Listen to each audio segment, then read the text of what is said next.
Իհարկե շատ լավ է հնչում այդ ամեն ինչը, բայց մի հատ հայտնի անեկդոտ կա, որ ասում է, դե թե ասելով է դու էլ ասա։ Այսինքն հիմա մեր ընդդիմադիրների մոտ մրցավազք է սկսել, ով ավելի անիրատեսական ու ավելի պոպուլիստական բան կհայտարարի, ընդ որում ամենա զարմանալին այն է, որ այդ հայտարարողների մեծագույն մասը իրանք հնարավորություն ունեցել են մոտ 20-25 տարի այդ իրենց ասածների գոնե 10%-ը իրականացնելու, բայց չեն իրականացրել եւ իմ կարծիքով նաեւ հաշվարկը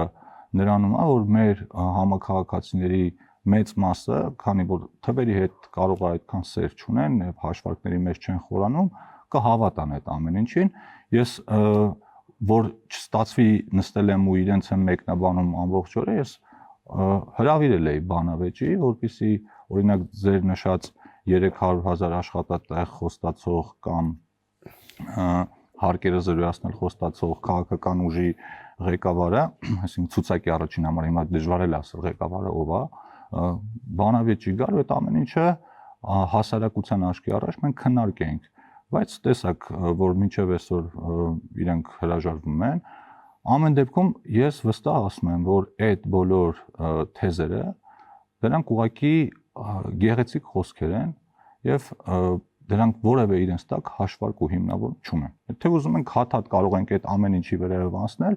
բայց ամենալավ ապացույցը, որ այդ մարդիկ ուղղակի ստում են, դա այն է, որ իրենք հնարավորություն երբ ունեն այդ ամեն ինչը կյանքի կոչելու, իրականում հակառակն են անում։ Սամվել Կարապետյանը, Կարեն Կարապետյանի հետ հիշում եք, մի քանի միլիարդ դոլարի ներդրում էր խոստանում Սերժ Սարգսյանի ընտրությանը։ Ես հիշում եմ տարբեր ժամանակների խոստումներ, նաև հիշում եմ մի հատ հետաքրքիր դրվագ, երբ օրինակ մյուս Կարեն Կարապետյանը, որը եղավ վարչապետ, եւ ազգային ժողովում կարծեմ իր առաջին հարց ու պատասխանի ժամանակ, երբ նրան հարցրեցին ինչ եք պատրաստվում անել, ինչ ծրագրեր կան, ինքը ասաց պիտի անկեղծ խոստովանեմ, որ մեր տնտեսությունը գտնվում է շատ ծանր վիճակում, ոչ թե ծանր, այլ շատ ծանր վիճակում, այսինքն հենց իրենց թիմակիցները իրենց արածներին գնահատականներ են տվել, կամ օրինակ ես կարող եմ հիշեցնել, թե օրինակ ինչ գնահատականներ էր տալիս Ռոբերտ Քոչարյանը Սերժ Սարգսյանի կառավարությանը, երբ որ ասում էր խայտառակ գազային համաձայնագիր ստորագրեցիք եւ այլն, եւ կարող եմ հիշեցնել, թե ինչ գնահատականներ էր տալիս Տիգրան Սարգսյանը Փուչիկ շինարարական Փուչիկի մասով, այդ բանավեճը երևի մեզնից շատերն են հիշում 2014 թվականին, իրականում մենք հիմա որ ոչ մի բան չխոսենք ու հետ գնանք, ասենք մի 10 տարի առաջվա իրենց փոխադարձ քննադատությունները կարդանք, կտեսնենք, թե ինչպես են իրենք հետևողականորեն ձախողել մեր տնտեսական զարգացումը։ Բայց հիմա բան է փոխվել, պարոն Թունյան, եւ տեսեք, այդ ծրագրերը որ ասացի, մեգա ծրագրեր են, հա, օրինակ իրան Հայաստան երկաթգիծ, հələ Սերժ Սարգսյանն էր խոստովանել, հիշում եք։ Եվ մնացած մեգա նախագծերը, այդ հսկայական գործարանները, գիտեք, Վանաձորը դառնալու է մեգա գործարանային կենտրոն եւ այլն։ Փողը գտել են որտեղից ներդրումները։ Ում ասում ես մետրոյի կայանների փողը որտեղից, ասում են Չինաստանից։ Գործարանների փողը որտեղից, Չինաստանից։ Երևան իրան, Հայաստան իրան երկաթգծի փողը, դուք Չինաստանի տեղը չգիտեք։ Երևի իրանք մի քիչ Չինաստանը ուրիշ ձև են պատկերացնում կամ այնտեղ նստած սպասում են ով է գալու Հայաստանից իրանցից մի քանի միլիարդ փողոզի։ Ես նայում եի ձեր հարցազրույցը, մի քանի բաներ էլ լսել եմ,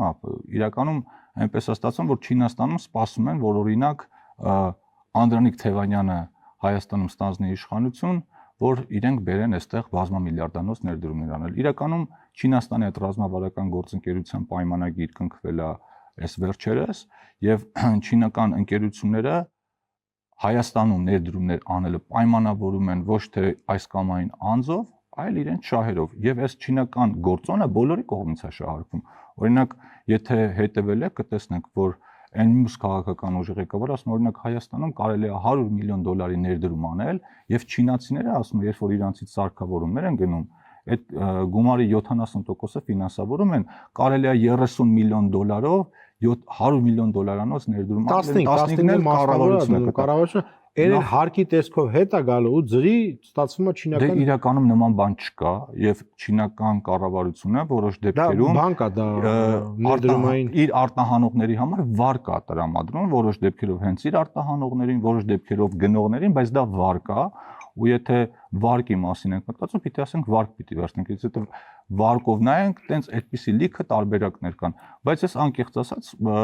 մտածում եմ, որ առաջիկա եթե այդպիսի առիթ լինի, չինացի գործընկերների, եթե համոզված եմ այդպիսի առիթներ կլինի, ես մի հատ պիտի ճշտեմ, թե կոնկրետ ով է, որ օրինակ Հայաստանում առանց հաշվարկներ տեսնելու, այսինքն առանց հասկանալու ինչ գումարի մասին է խոսքը, ինչ ժամկետի մասին է խոսքը, պատրաստ է Հայաստանում բերել բազմամիլիարդ ներդրումներ կատարել։ Գուցե դեզ էլ տան, աղա դες չեն տալու, չեք ուզում։ Ինձ թվում է կարելի է ուզել ու նաև նեղանալ, եթե չտան, որովհետև պարզվում է, որ մեր որոշ գործընկերների համար այդ հնարավորությունները բաց են։ Բայց իրականում եթե մի քիչ այս ամեն ինչից այս անլրջությունից վերանում ենք, շատ ցավալի է, որ մենք այսօր խոսում ենք ոչ թե ռեալ տնտեսական ծրագրերից, այլ փուչիկ խոստումներից։ Ընդ որում ասում եմ, դա ասում են, գիտեք ինչի համար, արխային այս ժողովրդական լեզվով ասած, որովհետև իրենց ասածների ճշմարտացիությունը ստուգելու հնարավորություն իրենք երբեք չեն ունենալու։ Այսինքն չի լինելու այնպես, որ իրենք Հայաստանում իշխանություն ստանձնեն եւ հետո իրենց հարցնեն ասեն բախի չեղավ, որովհետև իրենք Հայաստանում իշխանություն ուղղակի չեն ստանձնել։ Ես կարդացի Երևան օդանավակայան արագընթաց գնաց կկառուցեն, Երևան վաղարշաբաթ։ Դե այդ բոլորի ծրագրերը որ կպցնենք իրար, ասեմ, կարող է պարզվի, որ Հայաստանի տնտեսության մեջ առնվազն մի 50 միլիարդ դոլարի ներդրում պիտի կատարվի ու չինացիք։ Դե ես առաջարկում եմ այդ բոլորի ծրագրերը կպցնենք իրար ու անունը դնենք, ասենք Գյուլնաց տատի հեքիաթների երկրորդ հրատարակումը, կարծում եմ բավական մեծ հետաքրքրությամբ մեր երեխաները այդ ամեն ինչը կարող են։ Հակառակն է կա ձեր կողմով, օրինակ, գիտեք, հյուրանոցում ծվարած Խաչիկյանը ասում է թուրքերը կգան, որ դուք լինեք, ընդեղ էլ սպասում են, որ դուք հաղթեք, որ իրանք միլիարդները դնեն Հայաստանում։ Որ Խաչիկյաններ ասում։ Մի հատ պրոֆեսոր Խաչիկյան կա, որ Ստենֆորդը հայտարարում է։ Այո, թուրքերն են։ Ես սպասում, իրենց չինացիք սպասում են, որ իրանց դեպքում միլիարդներ ներդնեն։ Թուրքերը սպասում են ձեր դեպքում միլիարդներ ներդնեն։ Դե կսպասենք։ Բոլոր դեպքում միլիարդներա որ գալու է։ Հա, ամեն դեպքում միլիարդներա որ գալու է, բայց դե իրանք նախընտրում են որոշ դեպքերում չինական, որոշ դեպքերում ռուսական, բայց առանց հաշվարկների, իսկ Հայաստանի Հանրապետությունը, էլի եթե թեման լրջացնենք իրանցից անցնենք առաջ, բաց է բոլորի այդ համագործակցության համար եւ ամենատարբեր հարցերով, թե էներգետիկայի, թե տրանսպորտի, թե մնացած տեղերում նախապատվությունը համագործակցության տրվելու է այն կողմերին, որոնք մեզ համար տնտեսապես ու մնացած առումներով ամենաշահավետ առաջարկը կանեն։ Այս մասին խոսանք։ Իսկ պրոֆեսոր Խաչիկյանի մասին եկեք թույլ տանք, որ ինքը շարունակի հանգիստ իր լայվերը անել կամ իր վիդեոները անել։ Իմ կարծիքով մենք մի քիչ ավելի լուրջ բաներից էլ կարող ենք խոսել։ Տեսեք, շատ հետաքրքիր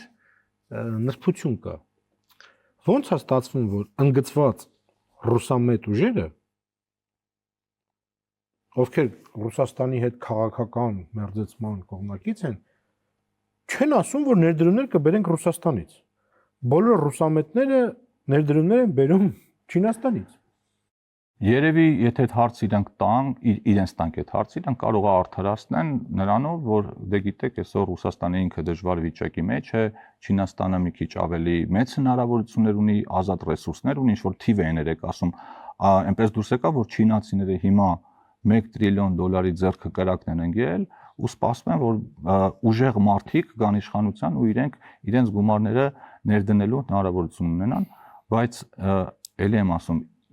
իրենց դեպքում ապացուցված է ու նաև ռուսական ներդրումների դեպքում էլ ապացուցված։ Մենք տեսել ենք հակառակ process-ը, մենք տեսել ենք ոչ թե ներդրումներ, այլ մենք տեսել ենք թե ինչպես են Հայաստանում պարտքի դիմաց մեզանից տարբեր ոլորտների ակտիվներ։ Այն պարագայում, երբ որ աֆրիկյան երկրներին միլիարդավոր դոլարների պարտքեր ներվեցին, ու հենց այդ զուգահեռ այն ժամանակ ամենաշատ քննարկվող հարցերից մեկն էր։ Իսկ ինչ վերաբերում իրենց ասելուն, իրենք հիմա ինչի մասին, ինչպես ուզում են, այդպես խոսում են ու եթե իրենց մենք հակադարձենք ամեն անգամ կստացվի որ տիրաժավորում ենք ու փորձում ենք իրենց ասածների հանրայնությունը ապավել, բայց իմ կարծիքով դրա կարիքն էլ չկա։ Կգա ժամանակը, երբ որ արդեն բանավեճերը կմտնեն իրենց այդ բնականon ընթացքի մեջ, թուղթ ու գրիչը կվերցրած կգան ու կապացուցեն, բայց այնպես չէ, օրինակ բերենք ենում ասում են Հայաստանում փակվել է 3000 ընկերություն, այն մեկը վերակենում ասում է 4000 ընկերություն։ Օրինակ ես պետական եկամուտների կոմիտեից մի շաբաթ առաջ վիճակագրություն եմ ճշտել 2025 թվականի ընթացքում Հայաստանում ակտիվ հարկ վճարող, այսինքն գործող ընկերությունների թիվը ավելացել է մոտավորապես 5200-ով։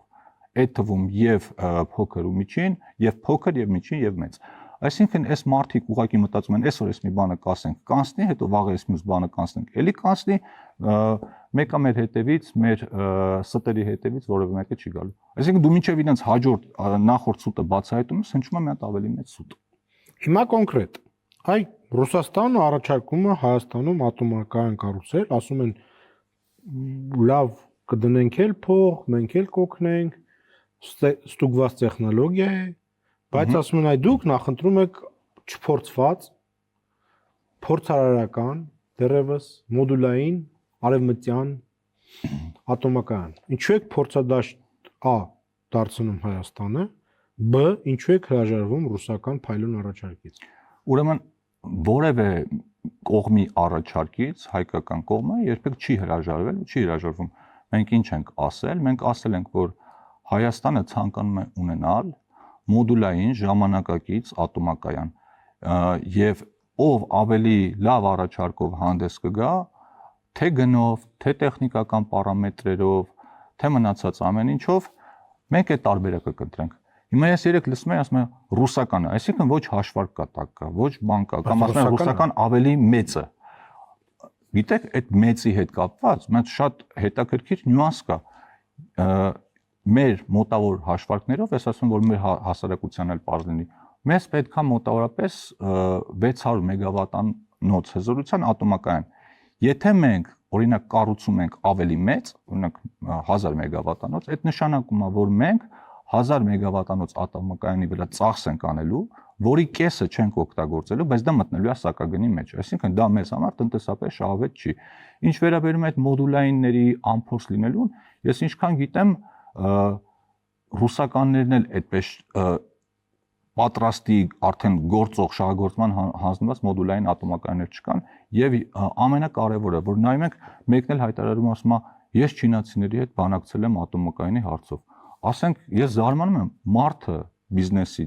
ինչ կարգավիճակում է ատոմակայանի հարցով որևէ մեկի հետ բանակցել։ Ատոմակայանի հարցը չինացիք, հիմա չինացիք են, դա էլ են մյուս։ Դե որ միլիարդավոր դոլարների հետ տնտեսությունը աշխատի, պետք է հիմա էլ ատոմակայանը սարքեն, սպասարկի։ Ձեր այն նախորդ հյուրը ասում էր երկաթուղու մասով, ձեր այն ավելի նախորդ հյուրն էլ ասում էր ատոմակայանի մասով, ասում էր ես ատոմակայանի մասով իրենք պատրաստ էին ավելի էժան գնով ատոմակայան կառուցել։ Այսինքն ատոմակայանի ինֆորմացիան մենակ տնտեսական չի եւ այդ հարաբերությունները միայն տնտեսական չեն, այնտեղ բազմա վեկտոր բան կա։ Ես ինքս որ այդ քննարկումներից մի քանիսին մասնակցել եմ, այդտեղ իրավունք ունեն մասնակցելու գաղտնիության որոշակի հասանելիություն ունեցող մարդիկ, այսինքն հետաքրքիր է մարդիկ ում անունից են բանակցել, ինչ են բանակցել, բանակցում ես, երբ որ դու կողմերից որևէ մեկին ներկայացնելու իրավունք ունես։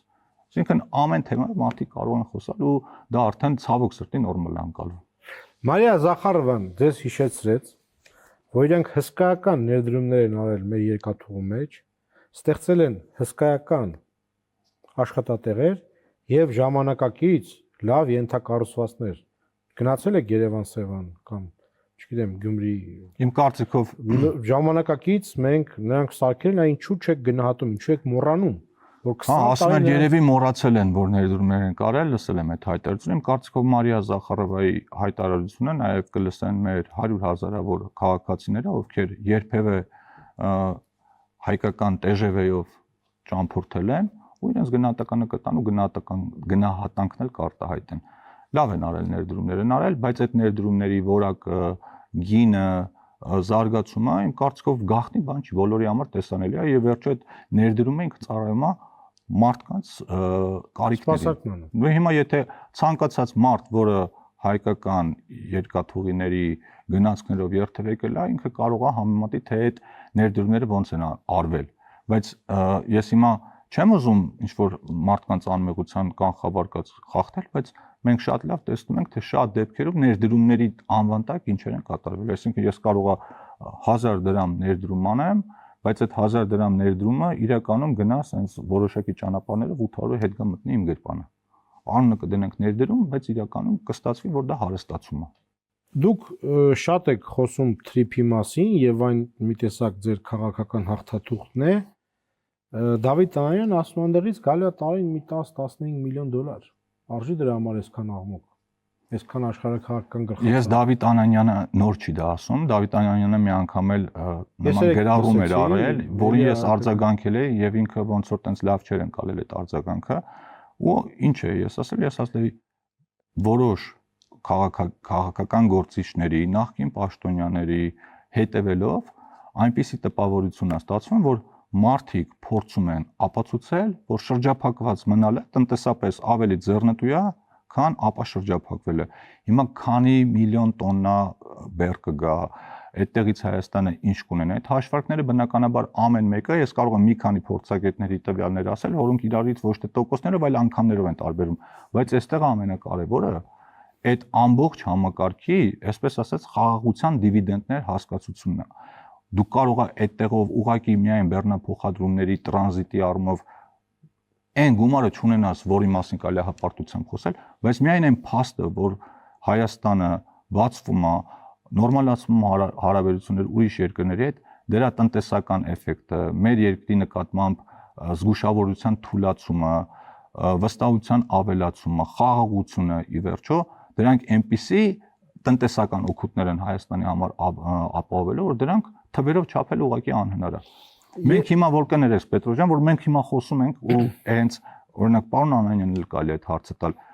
ինչն է եղել երկար ժամանակ Հայաստանում օտարերկրյա ներդրողներին խանգարող գլխավոր գործոնները։ Եթե թվարկեն պատերազմի ռիսկը այն ամենագլխավոր գործոնն է, որը որ հետ է պահել մարդկանց Հայաստանում փող դնելուց։ Հիմա եթե մենք պատերազմի ռիսկը չեզոքացնում ենք, հարևան երկրների հետ հարաբերությունները կարգավորում ենք, փորձում ենք Հայաստանը դարձնել ոչ թե փակուղի, այլ փակուղուց վերածել տարանցիկ երկրի հաբի, դրա վատը որն է, այսինքն հիմա եղել է փակ միջավայր, երբ որ բացվում, ասում են, գիտեք, որ բացվեց, օգուտը մի քիչ ավելի քիչ է լինել, բայց ինչ են առաջարկում, այսինքն այլ ընտրանքը որն է, ավելի փակ։ Դե եթե թողան հիմա դիմաց ընտրությունները, թողան իրանք իրենց առաջարկը ներկայացնեն։ Չէ, տեսեք։ Այլ մոդել կա։ Նրանք ասում են, սա ոչ բացվել է, ոչ խաղաղություն է։ Ադրբեջանցիները եւ թուրքերը ձեզ ավանս են տալիս, որ դուք հաղթեք։ Դրանից հետո նրանք նոր իրանց իրական դեմքը ցույց կտան, պահանջները կդնեն, անկլավներ կուզեն, մենակ իրանք կգնան կգան, եւ այլն եւ այլն եւ այլն։ Այսինքն չկա խաղաղություն։ Այն ինչ որ դուք անում եք, դա խաղաղություն չի։ Շատ լավ։ Իրենց կարծիքով այն, որ հիմա լարվածություն չկա, սա պարտադրված խաղաղություն է։ Իրանք հիմա ամեն ինչ կարող են հայտարարել, որ մի քանի ամիս հետո կարողանան մի քանի տոկոս ավելի ձայն հավաքել, բայց ժամանակը ցույց կտա ով էր ճիշտ, բայց ամենամեծ կոչս հորդորս, որ իրենք կոնկրետ ներկայացնեն այլ ընտրանքը որն է, ոչ թե գան օրինակ ձեր այդ հարցազրույցի ժամանակ կոնկրետ հարցերի դեպքում ասեն, դե հենց կհաշվենք, կասենք, դե արխային եղեք, փոխարժեքը նորմալ կլինի, դե կզանգենք, ասեն, ներդրումները չգիտենք ինչքան է, բայց կանեն, ով կանի, դե կզանգենք, ասեն, ով կանի, այս ձևով իրանք անհարգանքով են մոտենում ոչ թե մեզ, այլ անհարգանքով են մոտենում սեփական ժողովրդին։ Ես մի հետաքրքիր տարբերակ լսեցի Թրիփի հետ կապված։ Թևանյանը ասում է Թրիփը չենք չեղարկի, կմտցնենք հյուսիս հարավի մեջ։ Ինչա դա նշանակում։ Թրիփը կմտնի Իրան Ռուսաստան առանցքի մեջ։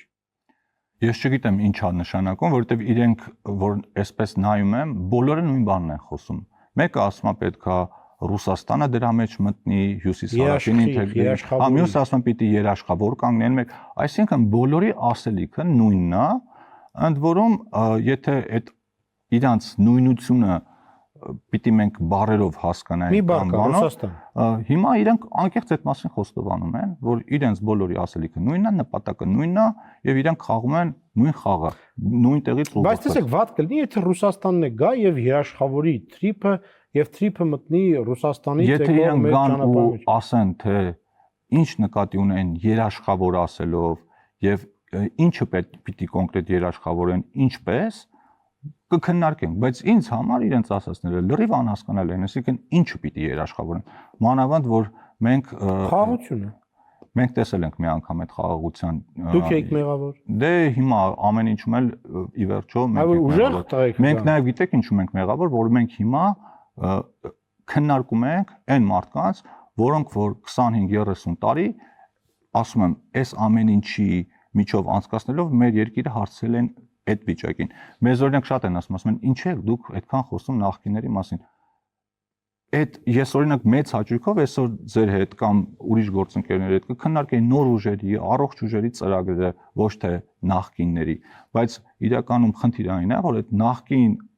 իշխանությունները այսօրվա անդիմություններն են, որոնք ամենաշատ ռեսուրս ունեն, մեծ լսարան ունեն ու ցավենա պայքարում եք 3 միլիարդատերի, 3 մուլտիմիլիոների հետ։ Ու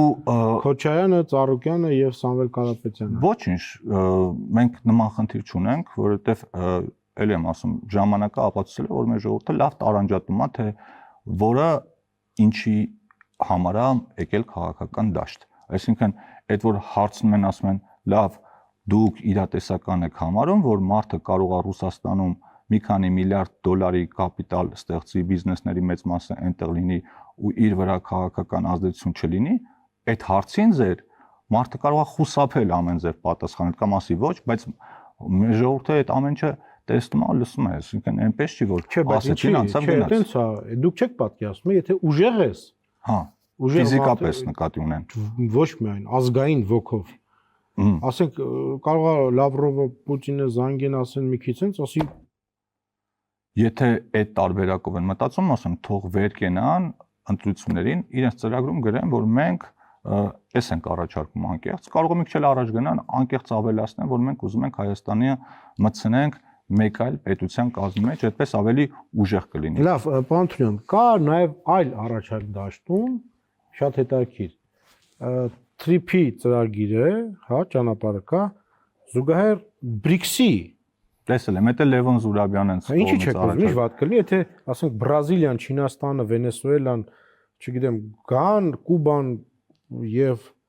BRICS-ով գնան։ Թող գան իրենք։ Հետաքրքիր է, թե Միջին Ասիայից բեռները գան, ոնց են կողմնորոշվելու, BRICS-ով են իջնելու, թե Այդ լավ հարց է, որը պետք է իրենց ուղղել, որովհետեւ իրանք հիմա իրենց չես հասկանում։ Այսինքն ես ոնց եմ ասում, Ռուսաստանը, Չինաստանը, քանի որ BRICS-ի անդամ են, այդ երկաթգծով են գնալու։ Այդ հարցերը ճիշտ են։ Միջին Ասիան, քանի որ BRICS-ի անդամ չեն, այստեղ ամենահետաքրքիրը գիտեք որն է, որ իրենք ժամանակին TRIP-ի հետ կապված ամենավատ կարծիքներն էին արտահայտում, միջանցք տվեցին Հայաստանի ինքնիշխանությունը, կորավ Սյունիքը հանձնեցին։ Հիմա ասում են եկեք, սա լավ բան է, բայց եկեք մի հատ երաշխավոր, հիմա լավ բան է, թե երաշխավոր չէ, զուգահեռ։ Թե թեկուզ զուգահեռ, բայց ինչ վատ կլինի մի հատ էլ BRICS-ի, ես չգիտեմ BRICS-ում տեղյակ են թե չէ, ես անկեղծ ասած Պետրոջան, ես իրենց ասածների տրամաբը չեմ պատկերացնում։ Ես կարող ավելի հեռու գնանք, մտել աֆրիկյան երկրների համագործ լիգայի ճանապարհ լինի, դեղից էլ թող սիրուն նկարեն այդ ամեն ինչը գունավորեն ու առաջարկեն մեր ժողովրդին։ Կարող է համաձայնվում են մարդիկ իրենց առաջարկը ավելի իրատեսական է թվում, բայց ես իրենց առաջարկների համար չեմ ուզում պատասխանել, որովհետև դա համարում եմ ժամանակի վատ։ Չէ, բայց դուք պետք է պատասխանեք, ինչն է պատճառը, որ դուք չեք ուզում որ մի հատ դուք չեք մի հատ BRICS-ի ճանապարհ սարքում։ Մենք բաց ենք բոլոր կողմերի հետ։ Քաղաքական հարցը կլուծվի։ Եվ այն կողմը կուշտ կլինի գոհ, եւ այս կողմը չեն մրցակցի։ Մենք չենք ասել, որ TRIP-ը դա այնպիսի պրոյեկտ է կամ խաղաղության խաչմերուկ, TRIP-ը խաղաղության խաչմերուկի հատված է։ Իսկ այդ խաղաղության խաչմերուկը չի ենթադրում միայն հորիզոնական ուղղությամբ տեղաշարժ, դա ենթադրում է նաև ուղղահայաց, այսինքն մենք չենք մեկուսանում որևէ մեկից եւ որևէ մեկին չենք մեկուսացնում, ովքեր կուզեն ու հետաքրքրված կլինեն։ Եթե այդտեղից գան Չինաստանի բեռներ, որոնք Բրազիլիայից են եկել, BRICS-ը։ Թող գան, որը չեն կարող անցնել TRIP-ով։ Իհարկե կարող են անցնել։ Բայց խեն BRICS սարքում։ Այդ արդեն ուրիշն ենք։ Այդ հարցերը պետքա տակ այն մարդկանց, որոնք BRICS-ի թեման բերում են, հակադրում են TRIP-ի հետ։ Ես այն օրը լսում եմ մի հատ ուրիշ կարծիք էլ, որ ասում են, այս նախագծով մենք Չինաստանի դեմ քայլ ենք անում, որովհետև չինացիները սրան խանդով կվերաբերեն, բայց այդ TRIP-ով անցնող բեռների մեծագույն մասը լինելու չինական արտադրության բեռներ։ Այսինքն, այստեղ հիմա մարդիկ ամեն գնով ուզում են Ռուսաստան անունը հնարավորինս շատ շոշափել տարբեր տեղեր, առանց մտածելու թե դա ռուսներին պետք է, առանց մտածելու թե դա մեզ պետք է, ուղղակի եղածին անուն եւ քողարկված են ասում, Չինաստանն ասում, Ռուսաստանի տեղը։ Չէ, ինչի ձեր եթերում լավ էլ ուղիղ տեքստով ասում էին Ռուսաստանը, որևէ մեկը էլի եմ ասում, Ռուսաստանի դեմ որևէ բան չի արտահայտում, բայց այստեղ որոշվում ամեն ինչ տնտեսական նպատակահարմարությամբ ու թրիփն էլ, խաղաղության խաչմերուկն էլ տարբեր աշխարհակահաղական կենտրոնների առաջարկվելա ոչ թե որպես բարեգործություն կամ ժեստ կամ մեծահոգություն, այլ առաջարկվելա որպես բիզնես առաջարկ, այսինքն ում հետաքրքիր է եւ ով այդտեղ տնտեսական շահ կտեսնի, ինքը կարող է այդ պրոյեկտին մասնակցել։ Հիմա ունենք այն, ինչ ունենք։ Շնորհակալություն։ Ձեզ նույնպես։